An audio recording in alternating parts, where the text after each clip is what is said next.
Hey guys, how y'all doing? I'm here to give you guys my final recap and my final impressions or thoughts on RWBY Volume 5, Episode 14, or Chapter 14, whichever one that fits for you. Yes.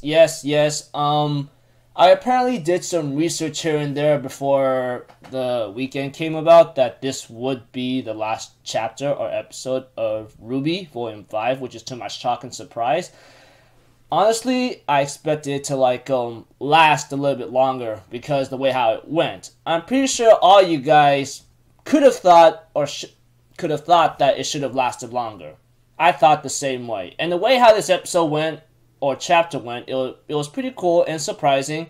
And I looking forward that Volume 6 may come about sometime around the fourth quarter of this year or possibly next year. I don't know which one, but I will do research, etc. beforehand and look into it eventually.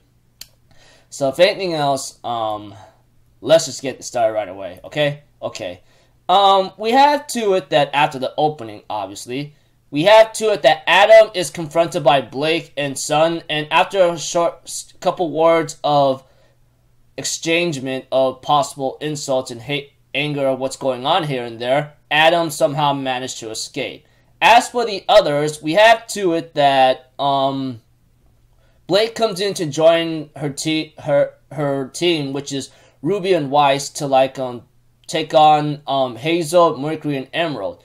And we have to it that it goes to a scene switch with Raven and Yang, and this one's really surprising. We have to it that Raven tells Yang hey, I warned you what was going to happen, okay? So, nothing personal. And we have to it that Yang asked Raven, you just opened the door, and I was told that how the maintenance powers are transferred, etc. And we have to it that Raven says, you must have heard a lot of things from Ozpin and Crow alone, so you just reluctantly obeyed, didn't you? And we have to it that Yang says, no, I asked questions like you said. I asked him everything, everywhere, etc. And we have to it that she even asked her mother, Yang, to her mother by saying, so what happened to the last Spring Maiden? She must have trusted you with her final thoughts before she died. Did she die in battle? Did she die of a sickness? And Raven's what's it to you, huh?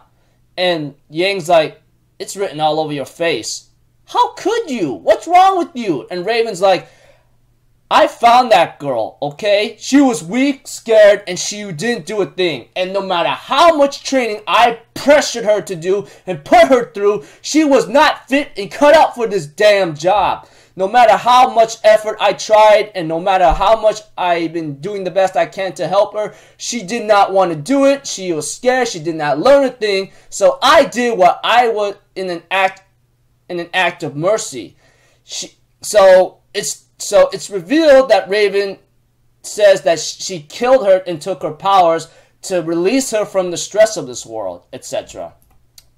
And we have to it that Yang and Raven argue further about the relic here and there and about what Raven did. And Raven tells Yang, you don't know me, you don't know what the hell I've been through, you don't even know what choices I had to do to keep things going with my life and the tribe. And Yang's I know, or I don't know, but the only thing I hear about the Raven is from Dad alone. You, on the other hand, always may be powerful, but you're not strong. You just ran away when things get hard and tough and things are not just looking good for you, okay? That's what you always do. That's what you ever did in your life. Did you kill her too? About something here and there, I don't know. But when Yang mentions about, did you kill her too, in a certain way, when it came to our conversation, I didn't know what she meant, but I think I may have an idea, although I could be wrong. But aside from that, we have to it that Yang goes which is why you're going to give me a relic. Give me the relic. And Raven's and why the hell would I do that? And Yang's look, you think you having the Spring Maiden's powers is a target on your back?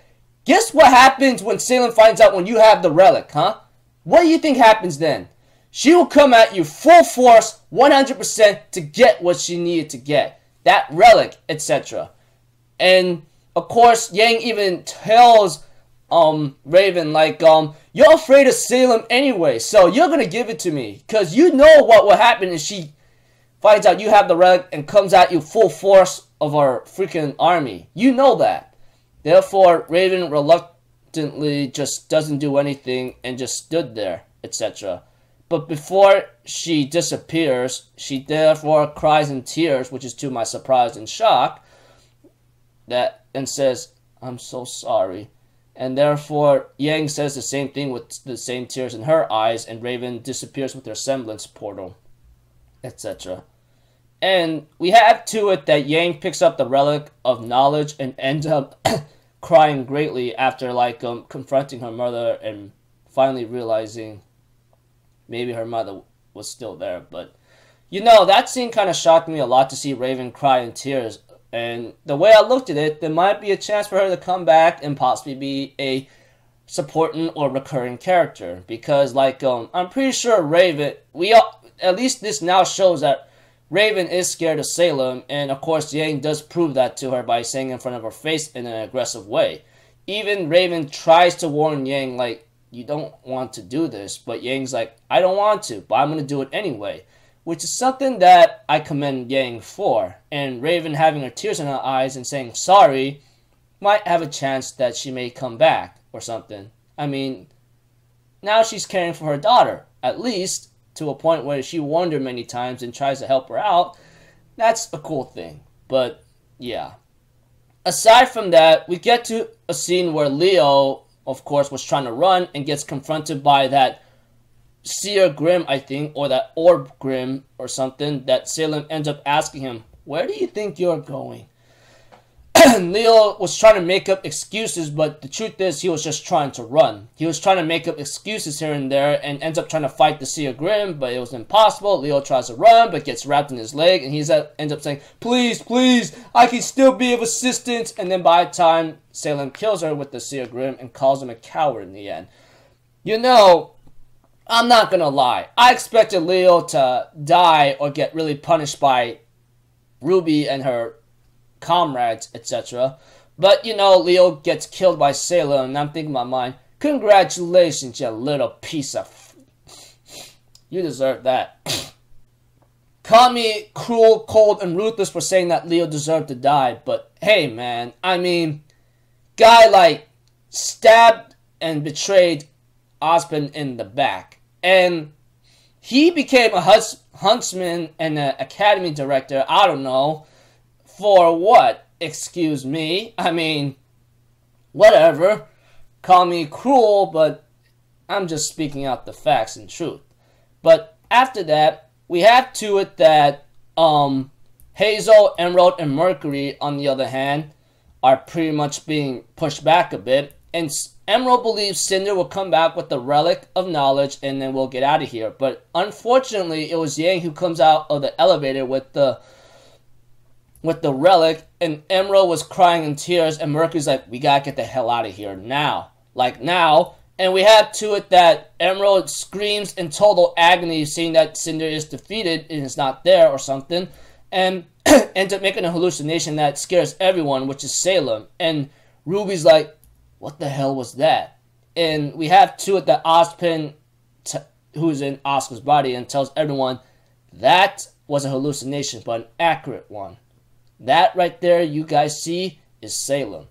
And we see a scene with, Blake reuniting with her family, but not before we get to see that Hazel with Emerald and Mercury running away. So it looks like they failed their mission, which is a good thing. While Adam looks far away and he runs away too. And we have to it that,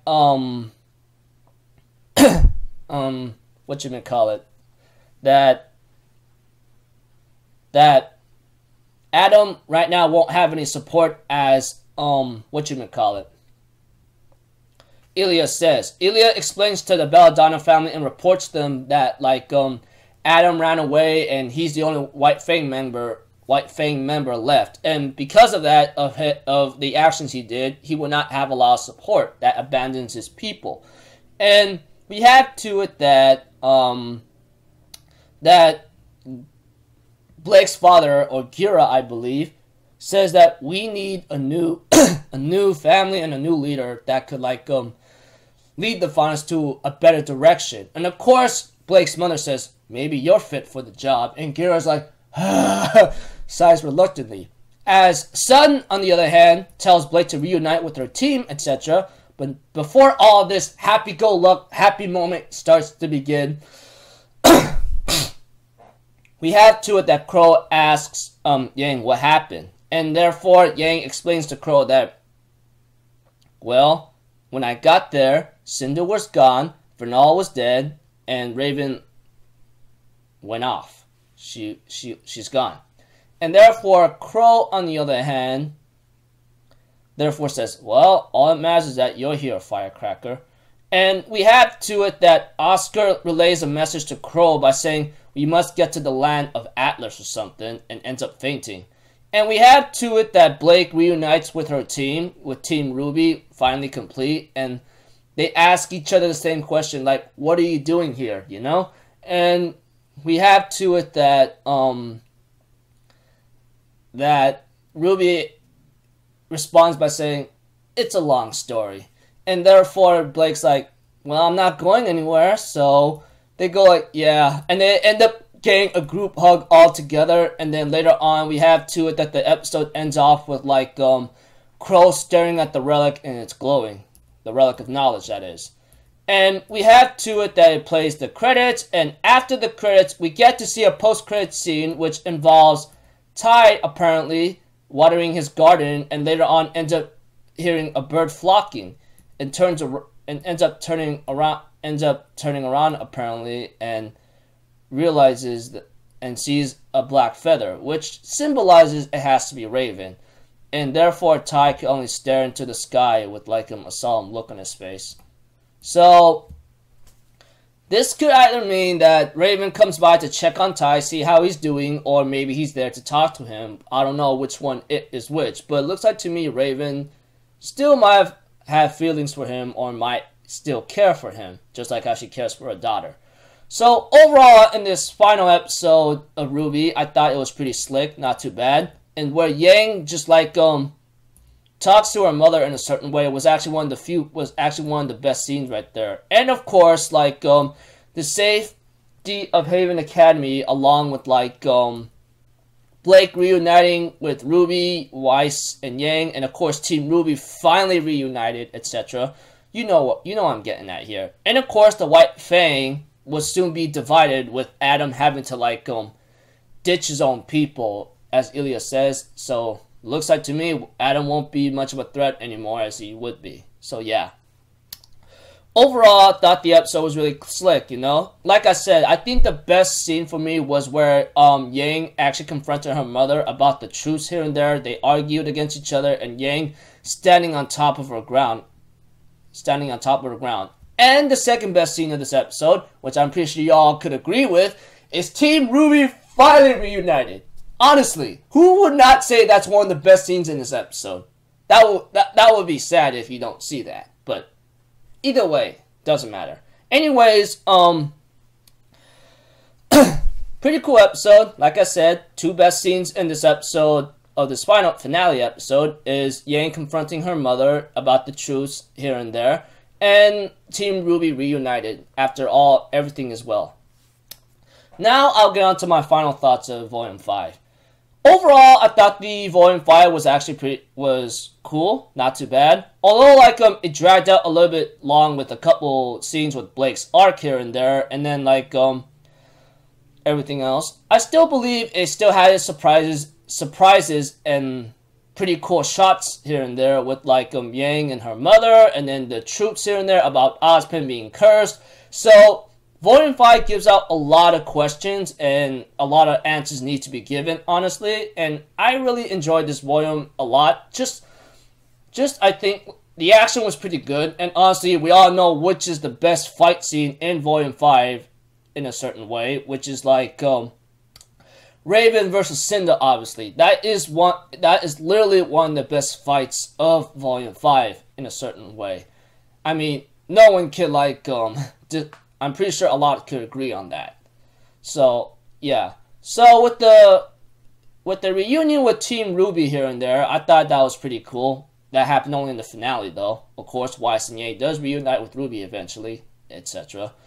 And of course, like as for Raven, I thought she was one of the few cool characters I enjoyed looking at and focused on for a very, very long time, and I really enjoyed it to the very end of all time. So I'm pretty sure all you guys might be asking me, now that you gave us your thoughts about Volume 5, what would be your score? Well, this one has been a good ride, a wild one, and the way I look at it, it was just a lot of information given, which I really, really enjoy. And of course, the action was there too, which is really slick. Along with like many other scenes to come with certain developments here and there and that I've enjoyed, etc. I guess I will give it maybe 8 to 8.5 out of 10. I mean, like, there might be some problems here and there that I think I had a friend mentioned beforehand, like something about like Leo having to stand there in last week's episode, and there's a lot of things that should have been a little bit like more explanatory or could have gone a little faster, but you know, I still think Volume 5 was pretty slick. So like I said, 8.5 out of 10 I guess, or just 8 out of 10 in general. But yeah, really had fun, really enjoyed it. Looking forward to Volume 6, because the way how it ended off, there's no way how you're gonna end that off. Along with that post-credit scene where Raven just visits Ty for a little bit and possibly disappears, and Ty looking up in the sky solemnly. And I'm pretty sure we'll get to see Ty in the future. I better pray, hope we do. That's for sure. Anyways, the Volume 5 finale was pretty slick. Looking forward to the next volume. Hopefully, I don't know. I do not know what's really bound to happen, but it's gonna be a little like hectic. That's for sure. And I really, really look forward to that. So until then, like I hope you guys had a good, enjoyable ride, like I did with RWBY Volume 5. And if anything else, like yeah, we're gonna like see Team RWBY again. I mean, we all know they all separated for like how many volumes already? Like ever since Volume 3's ending, they all took separate ways. Well, reluctantly. I mean, then Volume 5 now, they're reunited! So, it's RWBY again! Hopefully that will still become that in Volume 6, etc. And we'll see more of Raven and hopefully Ty and many other characters to come, especially new ones. Even some ridiculously screwed up old ones, which I hope not to see, which I know which y'all could talk about, like such as Weiss's father and brother. Hopefully we don't see them again. If we do, I better hope they get their butts handed. Okay, aside from that, me rambling on like an idiot, I'll see you guys in my next video. Like I said, pretty slick finale. Volume 5 was pretty okay, but I give it 8 out of 10 in my own eyes and opinion. Hope you guys enjoyed it to the end, and those of you guys who I spoiled like many times with like with many 2 episodes ago or chapters, I apologize. I'll be sure to like be aware to like not to ruin a lot of moments again like that, okay? Because I never knew RWBY would be a sensitive series that many others would like, but I should have thought of that in a certain sense. So until then, I will see you guys in my next video. So I'm Alpha Zero, people. Have a good day, and I'll see you guys next time. All right? Peace out. Bye bye. Doo doo doo.